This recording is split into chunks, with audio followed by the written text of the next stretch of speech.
नमस्ते। लल्लन टॉप की हमारी टीम उत्तर प्रदेश की राजधानी लखनऊ में है। हम यहाँ देखने आए हैं कोविड की ज़मीनी स्थिति, ज़मीनी हकीकत। ज़मीन पर जब हम आप उतरते हैं तो आपको उदासी की, संघर्ष की, पीड़ा की कई तस्वीरें नज़र आती हैं, लेकिन ये रोज़मर्रा की ज़िंदगी में इंटरेक्शन के दौरान सामने आने वाली इकलौती और एक तरह की तस्वीरें नहीं हैं। कुछ तस्वीरें सकारात्मक भी हैं, कुछ तस्वीरें पॉजिटिविटी भी देती हैं। तो जब इतनी ज़्यादा नकारात्मकता, इतनी ज़्यादा उदासी आसपास हो, तो हमने सोचा कि हम आपको कुछ जो सकारात्मक कार्य कर रहे हैं, जो आगे बढ़कर लोगों की मदद कर रहे हैं, कोविड पीड़ितों की, कोविड पीड़ित परिवारों की किस किस तरीके से मदद कर रहे हैं, ऐसी कहानियाँ भी आपके पास पहुंचाएं। और इसी क्रम में हम पहुंचे हैं ये सज्जन, इनका नाम है आशुतोष पांडे। हम इस वक्त इनके घर में खड़े हैं और अभी इनके जो डेली रूटीन का एक बड़ा इन दिनों वो है क्रम है, उसका समय हो चला है। तकरीबन शाम के 7:30 बजने वाले हैं और इस वक्त अब इनको निकलना है। कहाँ निकलना है? ये डब्बे देखिए, ये खाने के डब्बे, ये पैकिंग के इंतज़ार में हैं। अंदर किचन में, रसोई में खाना बन रहा है और ये डब्बे जाएंगे कोरोना पीड़ित जो आइसोलेशन में है, होम आइसोलेशन में कोई अकेला है, कोई पूरा परिवार पीड़ित है, खाना बनाने की स्थिति में नहीं है, तो उनका पेट भरने के लिए ये डब्बे जाएंगे। किस तरीके से ये चीज़ शुरू हुई, कौन सी चीज़ थी वो जो ड्राइव कर रही थी, वो जज्बा क्या था कि उन्होंने ये काम शुरू किया, इनसे जानते हैं। बहुत शुक्रिया आपका, आपने हमें आने दिया, समय दिया। तो आपका काम हम देख रहे हैं यहाँ पे ऊपर, लगता है देखकर कि इस बीच हाल फिलहाल कई सारे नए टिफ़िन खरीदे गए हैं। तो कब से कर रहे हैं आप ये काम? ये मैडम पहले तो हमारी टिफ़िन सर्विस चलती थी, मगर जब से इधर कोरोना शुरू हुआ तो लोगों के फ़ोन हमारे पास बहुत तादाद में आने लगे कि हमको कोरोना, हम होम आइसोलेशन में है, क्वारंटीन है, हमको खाना दीजिए। बाहर से भी फ़ोन आते थे, कोई नोएडा से, कहीं तो इवन 1-2 फ़ोन तो लंदन से आए कि हमारे माँ बाप यहाँ पे अकेले हैं, कोई देखने वाला नहीं है, कोरोना पीड़ित है। तो शुरू में तो हम लोग दहशत में थे, सारा शहर चूँकि खौफ में था, हम लोग भी खौफ में थे कैसे देंगे। मगर एक रात फिर हम लोगों ने डिसाइड किया वाइफ के साथ मिलके कि ऐसे हम अपने शहर के लोगों को मरता भूखा नहीं छोड़ सकते, हम करेंगे। तो हम उनको खाना पहुंचा रहे हैं। जहां हमारी रसोई आपने देखा होगा मैडम दिन भर ऑन रहती है, सुबह 11 बजे से रात 10 बजे तक। जहां से जो भी डिमांड आ जाती है, मैं अकेला उनको कोशिश करता हूं कि उस तक पहुंचूं। तो अभी बाय ग्रेस ऑफ गॉड चल रहा है। और ये रोज़ाना कितने डिब्बों की सप्लाई हो रही है, कितनों का पेट भर रहे हैं? कोविड पीड़ित हैं करीब 65 से 70 कोविड पीड़ितों को हम सुबह से शाम मिला के हम दे रहे हैं खाना।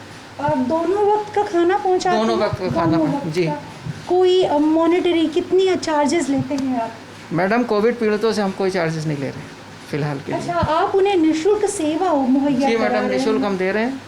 जो लोग अफोर्ड कर सकते हैं, जो बिजनेसमैन वगैरह हैं, वो हमको दे देते हैं, तो हम उसी से बाकी लोगों से नहीं लेते हैं। जो अफोर्ड करता है वो दे सकता है, जो हम लोग समझ लेते हैं ये वेल ऑफ है तो ठीक है। जैसे अब कोई प्राइवेट जॉब वाला है या गरीब है जो 14 दिन पड़ा है क्वारंटीन में, उसकी इनकम तो मैडम वैसे ही बंद है, तो हम उसके ऊपर एक्स्ट्रा बोझा नहीं डालते हैं, इसलिए फ्री में देते हैं सबको खाना। मतलब एक प्रोफेशनल इंसान जिसका घर चलता था, उसका किचन चलता था, ज़िंदगी चलती थी खाने के डब्बों की सप्लाई से, उसने कोरोना में देखी स्थिति, और जब लोग टिफ़िन सर्विस ट्राई कर रहे होंगे, सर्च कर रहे होंगे और आया होगा सामने नाम और लोगों ने कांटेक्ट करना शुरू किया, तो उस इंसान ने अपना आर्थिक ये छोड़कर कहा कि नहीं, वो मदद देगा, उसके बदले पैसा नहीं लेगा। अगर कोई सक्षम है, समर्थ है और वो देना चाहता है तो लेंगे, लेकिन बाकी इन जनरली वो कोविड पेशेंट से चार्ज नहीं ले रहे हैं। यानी 60 से 65 से 70 है, कभी 72 भी चले जाते हैं।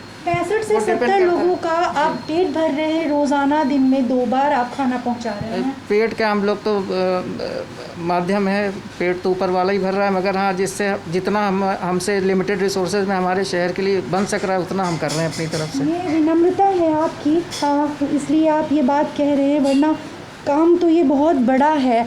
तो ये बताइए कि कितने लोग हैं आप, ये जो 70 लोगों का, 72 लोगों का आप खाना बना रहे हैं, सोचिए सुबह शाम मिला के 140-150 लोगों का खाना बन रहा है आपके घर में, तो बड़ा लंबा चौड़ा सेटअप कर लिया होगा आपने। नहीं मैडम, हमारे पास एक्चुअली 4 स्टाफ था पहले, उसमें एक स्टाफ को अनफॉर्चुनेटली कोरोना पॉजिटिव निकल आई, तो हमने सारे स्टाफ को छुट्टी दे दी विद सैलरी कि आप लोग 1-1 महीना आराम करिए, हम लोग संभाल लेंगे।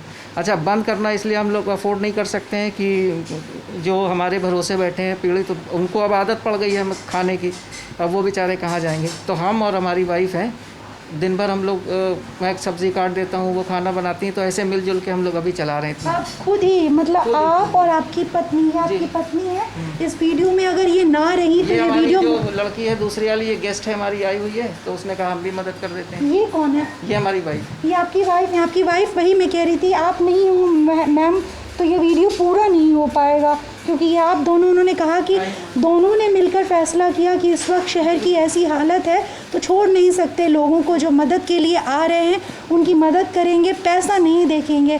तो कैसा पूरा रूटीन है, क्या किस तरीके का, क्योंकि बहुत मुश्किल है। आप सोचिए 140-45 लोगों का रोज़ाना खाना बनाना इतनी बड़ी उसमें, तो ये काफ़ी मुश्किल चुनौती। और मैं देख रही हूँ कि आप लोग प्रॉपर हाइजीन मेंटेन करके खाना बना रहे हैं, तो कभी कभी खींच नहीं होती है, क्योंकि कई बार इंसान नैतिक होता है, मन में मानवीयता होती है, पर जब जेब से पैसा जाने लगता है तो कई बार आदमी मन रखता है कि नहीं नहीं चलो ये प्रैक्टिकल होना पड़ेगा, ऐसा लोग सोचते हैं। तो आपने नहीं सोचा क्या ये? नहीं, खींच नहीं लगती है, मन में ये भी नहीं आता है कि पैसा लग रहा है, ऐसा कुछ भी नहीं लगता। ये लगता है कि मेरी वजह से लोगों की हेल्प हो रही है।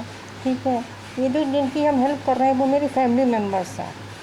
बस जब फैमिली मेम्बर्स की बात आती है या इंसानियत की बात है तो कुछ भी नहीं लगता, कोई खींच नहीं लगती, कोई थकान नहीं आती, कुछ भी नहीं लगता। मतलब ये आप इन लोगों को अपने शहर के लोगों का होने की वजह से, शहरवासी होने की वजह से आप उन्हें अपने परिवार का समझ रहे हैं। और आपने कहा कि जब परिवार की बात होती है तो ना पैसा देखता है इंसान, और ना वो ये देखता है कि थकान है या कितनी मेहनत लग रही है, कितना खर्चा आ रहा है, जैसे सब्जियां वगैरह, राशन, ये तो पैसा का मुंह ही देखती है ना। मैडम 2,500 से 3,000 रुपये का पर डे का खर्चा है जी। ये लोग आप लोग खुद वहन कर रहे हैं इसका छोटा सा हिस्सा। थोड़ा सा हमें जो रेगुलर हमारे क्लाइंट हैं जो नहीं बीमार हैं वो जो देते हैं, थोड़ा बहुत उनसे हेल्प हो जाती है, वरना अदरवाइज क्लाइंट हैं जो उनका आज काफ़ी सालों से जा रहा है, बीच में वो भी हेल्प कर देते हैं, वैसे खुद ही करती हूँ मैं। लेकिन इतनी मेहनत करने के बाद जब रात को सोने जाते होंगे तो कल्पना नहीं की जा सकती कि कितनी सुकून की नींद आती हो। बहुत सुकून की नींद आती है, और ये थकान बिल्कुल ही नहीं लगती है। एक दिमाग में चला करता है कि सुबह उठ के फिर करना है। आप नॉर्मल काम करिए तो एकदम थोड़ा सा भी काम करेंगे थकान लगेगी। ये जब कोरोना की वजह से जो केओस एनार्की मैं कहूँगा फैली हुई है, वो तभी तक लगती है जब तक आप बैठ के टीवी देखिए, और जब काम में जुट जाइए तो हमको तो महसूस ही नहीं होता कि इतना है। हम तो सोचते हैं जितनी मदद हो जाए लोगों की, उसी में दिमाग उसी में रहता है। उधर रात में जब जाके न्यूज़ देखते हैं तब थोड़ा सा डर लगता है। मेंटली मतलब कोई भी थकान नहीं लगती है। आपने करेक्ट किया खुद को, जब आप केओस कह रहे थे उसके बाद आपने कहा केओस नहीं अनार्की है। ये बात हमको कई जगहों पर मिल रही है कि एकदम अराजकता अव्यवस्था की स्थिति है, प्रशासन नदारद है। तो आप अपने अनुभव से जब जो शहर देखते समझते हैं, आप दोनों अपना देखा हुआ, कुछ भोगा हुआ लोगों का दर्द दुख तकलीफ, कुछ व्यवस्था बता पाएँ, अगर साझा कर पाएँ तो। मैडम बहुत है। अभी कल एक हमारे पास परसों फ़ोन आया, हमारे दोस्त की एक सिस्टर थी, उनको कहीं पे मिल ही नहीं रहा था, तो कहीं अस्पताल में, हाँ अस्पताल में बेड कहीं नहीं मिल रहा था, उनकी चेस्ट में इन्फेक्शन हो गया था, SpO2 level day by day गिर रहा था। बहुत कोशिश की, जैसे ही हम लोगों ने एक जगह किसी तरह करके एक हॉस्पिटल में किसी तरह कह के 4 लोगों से कुछ इंतज़ाम हुआ, तो उनको फ़ोन किया कि इंतज़ाम हो गया है, कहना अब रहने दीजिए, उनकी डेथ हो गई। बहुत रोना आता है मैडम। कब से हुआ ये लखनऊ शहर का ये जो अभी मौजूदा हाल है, अगर याद कर सके तो? मैडम पिछले 10-12 दिन से तो यही हाल है। प्रशासन नदारद है, आप किसी मंत्री किसी को फ़ोन करिए, कोई कुछ नहीं उठाता है फ़ोन। और एक सबसे बड़ा मैं ये कहूँगा कि मैडम आप लोग भी प्लीज़ इसको दिखाइए कि किसी भी पेशेंट को एडमिट होने के लिए पहले CMO से रेफ़र कराना पड़ता है। ये सबसे गंदा क्लॉज है। बेचारा मर जाता है, 2-2, 3-3 दिन CMO से भेंट नहीं होती उसकी। एक पेशेंट तो इतना अजीज आ गया कि वो जा रहे थे सीएमओ साहब, तो उनकी गाड़ी के आगे लेट गया कि हमको कुचल दीजिए। ये परसों की घटना है, उधर के सामने की सीएमओ की गाड़ी के आगे। ये क्लॉज बिल्कुल हटना चाहिए, ये फ्री फॉर ऑल होना चाहिए। भाई आपके पास कोरोना पॉजिटिव की रिपोर्ट है, हॉस्पिटल को दिखाइए, एडमिट होइए। सीएमओ बीच में कहाँ से आ गया, ये कुछ बात ठीक नहीं है मैडम। वो हमने जब देखा था तो हंसी आई थी, ऐसा लगा था कि वो कॉमेडी फिल्म का दृश्य है।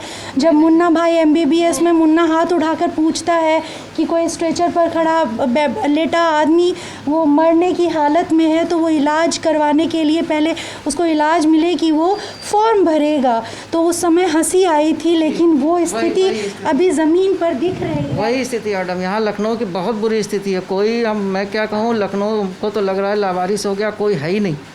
कोई ना एडमिनिस्ट्रेशन है, ना कोई नेता है, ना कुछ नहीं है। मतलब इतनी, इसीलिए मैंने केओस एनार्की कहा, यहाँ एनार्की है मैडम, यहाँ कुछ नहीं है। जो भी लखनऊ शहर थोड़ा बहुत चल रहा है वो केवल आपस में जो लोग मिलजुल के काम कर ले रहे हैं उनकी वजह से चल रहा है। अदरवाइज़ ना ऑक्सीजन है यहाँ, ना बेड है, ना रेमडेसिविर इंजेक्शन है, कुछ नहीं है मैडम, कुछ भी नहीं है। हम लोगों को तो कभी कभी दहशत होती है जब सोचता हूँ कि कहीं हमको हो गया खुदा न खास्ता तो हम क्या करेंगे। फिर हम सोचते हैं चलिए जो सबका हो रहा है वही होगा, हमारा भी हो क्या। मतलब बहुत बुरी स्थिति है मैडम। यानी यहाँ के ब्रजेश भाई, हमारे लखनऊ के इतने बड़े नामचीन हस्ती योगेश प्रवीण जी की डेथ हो गई। ब्रजेश पाठक जी ने फ़ोन किया, उसके बाद भी एम्बुलेंस नहीं आई। उनके घर वालों का कहना था योगेश जी के कि अगर एम्बुलेंस टाइम पे आ जाती तो ये बच जाते। तो ये आलम है। जो प्रशासन अपने शहर की धरोहर नहीं बचा पा रहा मैडम, उससे क्या उम्मीद की जाए। बहुत अनारकी है मैडम, और इस पर संज्ञान लेना चाहिए सरकार को कि कम से कम कुछ जनता के भले के लिए कुछ जो भी स्टेप ले पाए वो ले करे। ऐसे तो बड़ा मुश्किल है मैडम, काफ़ी ही मुश्किल है। और आपने ये कहा कि अभी थोड़ा बहुत भी लखनऊ शहर जो चल रहा है, वो जो इसके लोग खड़े हैं, आम आबादी में से उठकर खड़े हैं, उन्होंने किसी ने सशरीर, किसी ने वर्चुअल वर्ल्ड से, सोशल मीडिया के थ्रू, आप जैसे लोगों और जो ऐसे तमाम लोग हैं उनकी वजह से, उनके कोऑपरेशन की वजह से चल रहा है। से चल रहा है मैडम, बाकी और कुछ नहीं है। सब नदारद है यहाँ, आपस में ही लोगों से चल रहा है। जो मिलजुल के एक दूसरे की हेल्प कर रहे हैं उससे ही चल रहा है। कई बार लोग कहते हैं कि आम इंसान जो है, जो कमाने खाने वाला आदमी है, जब उससे खड़े होकर बात कीजिए तो बोलिए पॉलिटिक्स पर क्या सोचते हैं ये वो। तो कई बार लोग कहते हैं नहीं हमको पॉलिटिक्स पे बात नहीं करनी, कि पॉलिटिक्स की बात नहीं करनी, हम तो कमाने खाने वाले लोग हैं।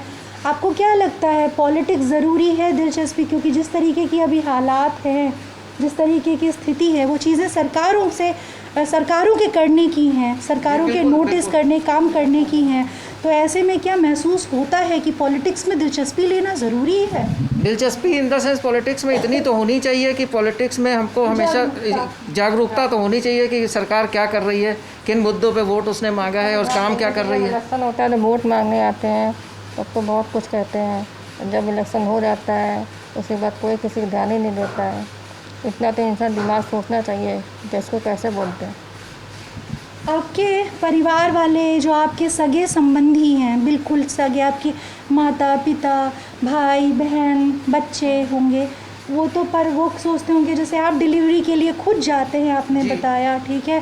तो अभी तो ऐसा समय है कि जितना इंटरेक्शन कम हो, जितना एक्सपोज़र कम हो बाहर का, उतना बेहतर, वो आपके लिए सही है। तो वो आपको समझाते नहीं है कि अभी मत करो, या कोई ये कहता हो रिश्तेदार की अरे इतना मत पैसा फूको, अभी तो पैसा समय मतलब संजो के रखने का समय है। क्या किसी ने ऐसी कोई सलाह दी क्या आप लोगों को? जी ऐसे पेरेंट्स मेरे कहते हैं, लेकिन वो भी ये समझते हैं कि जो लोग हम लोग जो काम कर रहे हैं वो गलत नहीं कर रहे हैं, ठीक है। पैसा से होने, अगर पैसा होगा हम लोग कर रहे हैं तो हमारी मर्जी से पैसा फिर आएगा। पैसा तो हाथ का मैल है। तो पैसे के लिए कोई सोच ही नहीं रहे। घर वाले भी ये बीइंग ए पेरेंट भाई चिंता तो होती है, मना तो करते ही हैं, मगर वो भी जानते हैं कि चलिए अच्छा काम है और 2-3 महीने पैसे अगर चला भी जाएगा जेब से तो कोई उतना भूखे तो नहीं रहे, घर में खाना नहीं मिल रहा है। कोविड पेशेंट को घर में खाना नहीं मिल रहा है, इतना कष्ट होता है, बेचारे भूखे हैं, पूरी फैमिली बीमार है, कोई खाना देने वाला नहीं है। तो अगर मेरी वजह से किसी को खाना मिल रहा है तो पैसा तो हाथ का मैल है, पैसा फिर आ जाएगा। अगर ज़िंदगी सलामत रही पैसा फिर आएगा। ज़िंदगी सलामत रही पैसा फिर आएगा, लेकिन कोई भूखे पेट सोएगा, मरीज़ भूखे पेट सोएगा। वो जा रही हैं, नमस्ते, बहुत शुक्रिया। इस तरफ किचन है, हम आपको मतलब दिखाना चाहते थे, लेकिन वो अभी सेफ़ नहीं है, वहाँ खाना बन रहा है, तैयार हो रहा है। तो पर हम आपको बताते हैं कि हमने अपनी आँखों से ऐसे झांक कर थोड़ा सा ऐसे इस तरफ से देखा था, काफ़ी दूरी बरतते हुए, तो काफ़ी हाइजीनिक तरीके से तैयार हो रहा था खाना। क्या लगता है आपको, कब तक हालात सुधरेंगे, क्या उम्मीद दिखती है? मैडम अभी तो केसेस, यही हम लोग भी जब फ़ोन पे बात होती दोस्तों से पूछते हैं एक दूसरे से कब ये, क्योंकि अभी तो डे बाय डे केसेस बढ़ते जा रहे हैं। अब किसी को कुछ नहीं पता, इवन जब साइंटिस्ट और डॉक्टर्स अभी कुछ नहीं बता पा रहे हैं कि ये लहर कब तक रहेगी, तब तक अभी तो मैडम कुछ बड़ी चिंता हो रही कि कब तक रहेगी। हमारी तो दुआ है कि दिल से कि जल्दी ख़त्म हो, 2-4 दिन में, हफ्ते भर में। हमारी भी यही दुआ है। बस ये बता दीजिए, जाते समय पॉजिटिव चीज़ से शुरू की थी, काफ़ी थोड़ा निराशा तो है ही, क्या करें, इसे जबरन निराशा को धकेलने की कोशिश करते हैं, इसीलिए थोड़ा हल्का सवाल करती हूँ। अभी कुकर की सीटी बजी है, आज के मेन्यू में क्या है? आज के मेन्यू में तो भाई पता, आज दाल है। एक्चुअली क्या होता है, कोविड पेशेंट को हाई प्रोटीन डाइट चाहिए होती है, तो न्यूट्रीनेगेट, चने की दाल या अरहर की दाल, ये सब हम प्रोटीन, या पनीर तो, या मिक्स दाल, तो जिसमें प्रोटीन कंटेंट ज़्यादा हो वो हम ज़्यादा कोशिश करते हैं बनाने की। तो आज मैडम क्या बना है? आज मिक्स दाल है और लौकी टमाटर आलू सब्जी बनी। लौकी टमाटर आलू की सब्जी, रोटी, हाँ, चावल, और सलाद बना है। ये सही है। वैसे आपको भी आता है खाना बनाना या सिर्फ आप सब्जी काटते हैं? रोटी नहीं बना पाता हूँ, बाकी चीज़ तो बना लेता हूँ। रोटी नहीं बना पाते, ये पुरुष बहुत कहते हैं जो मदद भी करते हैं। नहीं पाती है रोटी। आपका दिल नहीं हाँ, पाता। सब्जी तो बना लेता हूँ, दाल सब्जी। इनको ये भी सिखा दीजिएगा। अभी ना उसकी बथुआ सोयाबीन बड़ी सब्जी बहुत अच्छी बनाते हैं। इसकी बथुआ नीतीला डालते हैं। अच्छा, बथुआ और सोयाबीन बड़ी की बड़ी अच्छी सब्जी बनाते हैं। किसी दिन अच्छे समय में लौटेंगे लखनऊ, ठीक है? कईयों से वादा किया है कि मेहमान नवाजी मांग के खाना खाएंगे, एक दिन आपके दरवाजे पे आएंगे, सब अच्छा हो जाएगा, वापस तो कहेंगे आप खिलाइए बथुए और सोयाबीन बड़ी की सब्ज़ी। और आपके ये क्या अच्छा बनाती हैं बहुत? ये तो सभी चीज़ अच्छी बनाती हैं मैडम। सर, क्या आपकी फेवरेट क्या है? इनकी शाही पनीर अच्छी, बहुत अच्छी। शाही पनीर मुझे आज तक कभी अच्छा नहीं लगा। आप बट आइए अगर मैडम, अब ये आप ऐसे मौके पे आई कि क्या हम कहें, हम लखनऊ को एक तरह से बदनाम कर रहे हैं कि आपकी मेहमान नवाजी नहीं कर पा रहे हैं, मगर क्या करें। आप कभी दोबारा आइए, जब नॉर्मल हालात हों तो आपको बढ़िया खिलाएंगे तो मैडम। मतलब आपका शाही पनीर खा के मेरे जो शाही पनीर को लेकर ख्यालात बड़े बुरे हैं वो ठीक हो जाएंगे। ठीक है, मैं आऊँगी, ज़रूर आऊँगी। और फिर आप लोग, हम अपनी पूरी लल्लन टॉप टीम की तरफ से, हम दोनों जो यहाँ से शरीर उपलब्ध हैं, आपको बहुत शुक्रिया कहते हैं कि इस आपदा के समय में आप लोग खड़े हैं, आप जैसे लोग जो इतना पॉजिटिव काम कर रहे हैं। और ये इंसानियत है कि आपके पड़ोस में, आपके मोहल्ले में, आपके शहर में कोई मरीज़ खाने के अभाव में, आपके हाथ में दवाइयों की सप्लाई नहीं, आपके हाथ में ऑक्सीजन मुहैया कराना नहीं, किसी को अस्पताल में बेड दिलवाना आपकी क्षमता के अंदर नहीं, आप वो भी जतन करते हैं। लेकिन जो चीज़ है आपके सामर्थ्य में, आप वो चीज़ कर रहे हैं। जेब को नुकसान पहुंचा कर, चोट पहुंचा कर ये कोशिश कर रहे हैं। बहुत बधाई पहुँचे, बहुत सल्यूट है आप दोनों पति पत्नी को। और परेशान मत होइएगा, कोरोना नहीं हुआ है। हम बहुत ज़्यादा सावधानी से, आप में से कई लोग हमें सलाह देते रहते हैं, हमारे लिए दुआएं करते हैं। हमारी टीम काफ़ी ज़्यादा हम सावधानी से वो कर रहे हैं, पर कभी कभी आ जाती है बोलते बोलते, जब बहुत ज़्यादा बोलिए और वो भी इतनी मास्किंग में, इतनी परतों के नीचे से बोलिए, तो थोड़ा ज़ोर से बोलना पड़ता है माइक तक और आप तक आवाज़ पहुंचाने के लिए, तो इसलिए आ जाती है। परेशान मत होइएगा, अपना पूरा ध्यान रखिएगा। जिस भी तरीके से, जैसे भी स्थिति सुधारने के लिए कुछ कर पाएँ, बल्कि अगर कुछ नहीं कर पा रहे और घर के भीतर ही हैं तो भी आप मदद कर रहे हैं अननेसेसरी बाहर अवॉइड करके और संक्रमण की चेन को फैलने से रोक कर। तो बहुत शुक्रिया देखने के लिए, अपने का ध्यान रखिए। आपका दोबारा शुक्रिया। मैं स्वाति और मेरे साथ कैमरे के पीछे मेरे साथी अमितेश।